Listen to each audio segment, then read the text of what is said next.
Sometimes it's hard to get yourself to do the things that you need to do. Why would you delay things that are important that will help you to reach your goals? And you wonder why that is. You have this huge goal, yet you cannot seem to push through the mental block, that you have something that you want to do full time, but you can't seem to beat procrastination. This is something that we see over and over and over again. And it's this idea that you don't ever start. You stay trapped in your head. We are what we repeatedly do. There are mental habits that are bad, there are emotional habits that are bad, there are physical habits that are bad.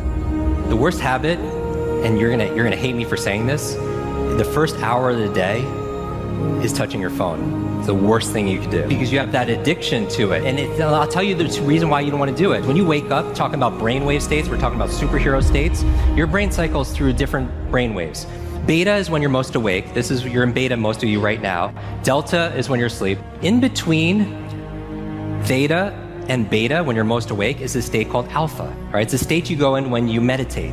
States you go into when you do deep breathing. Your character is formed by habits.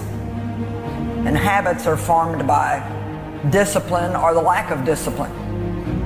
You have good habits because you discipline yourself. We have bad habits because we don't discipline ourselves.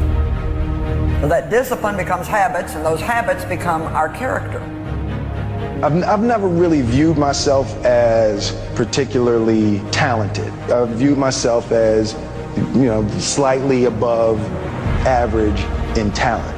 And where I excel is ridiculous, sickening work ethic. While the other guy's sleeping, I'm working. While the other guy's eating, I'm working. Most people who procrastinate they're in a state of procrastination. That's the feeling, right? Or they have a poor strategy for executing things, getting things done. One of the best ways of changing your state is by moving your body, right? Because as your body moves, your brain grooves. The thing about life and business and success is that you have to be willing to start. And for people that procrastinate, starting is the hardest part. For people that worry, for people that think too big, starting is the hardest part. If you want to get off the cycle of bad habits and average choices that you've been living in, go out of your way to take a small step forward, then another and another. I learned very young that you don't try to build a wall. You don't set out to build a wall. You don't say, I want to build the biggest, baddest, greatest wall that's ever been built. You don't start there. You say, I'm going to lay this brick as perfectly as a brick can be laid. There will not be one brick on the face of the earth that's going to be laid better than this brick that I'm going to lay in this next 10 minutes. Yeah. And you do that every single day. And soon you have a wall. And soon you have a wall. And I think psychologically, the advantage that gives me over a lot of people that I have been in competition with in different situations is it's difficult to take the first step when you look how big the task is. The task is never huge to me. It's always one brick. How do you force yourself to do it? You can wake up in the morning and say, today I'm committing to making small progress on this thing I'm curious about.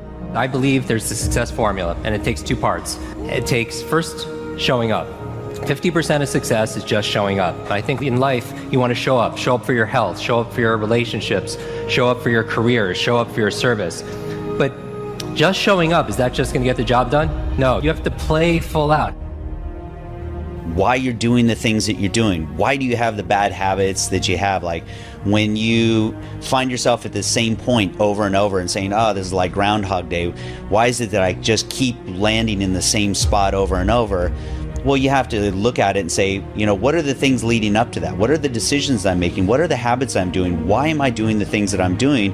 And pretty soon you can start to recognize your own patterns. When you can recognize your own patterns, that's when you can create change. You will feel resistance. You will struggle. You will start to feel like it needs to be perfect. You're going to come up with excuses. You're going to talk yourself out of it. Why?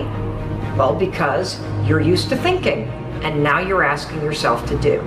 Why am I explaining what you should expect? The reason why I'm explaining what you should expect is because it's normal to feel those things. It's normal to feel scared. It's normal to feel like you don't want to do it. It's normal to think about doing it perfect. Letting those things stop you is a choice. The road to success is through commitment and through the strength to drive through that commitment when it gets hard. And it is going to get hard and you're going to want to quit sometimes, but it'll be colored by who you are and more who you want to be. The only solution is micro action. That's it. I don't want to hear shit about your big goals. In fact, for everybody out there, I don't want to hear shit about your dreams and your goals until you're actually taking the actions every day for a couple weeks straight. You don't get to talk about your dreams until you can prove that you wake up and every single damn day you push yourself to take one small action forward. If you can do that consistently for a month, then you can start talking about your dreams. Then you can start talking about how you make money at it. Then you can start talking about how you build skill around it. But until you can actually get your ass out of bed and make the commitment to yourself to do the actions required, you're just all talk.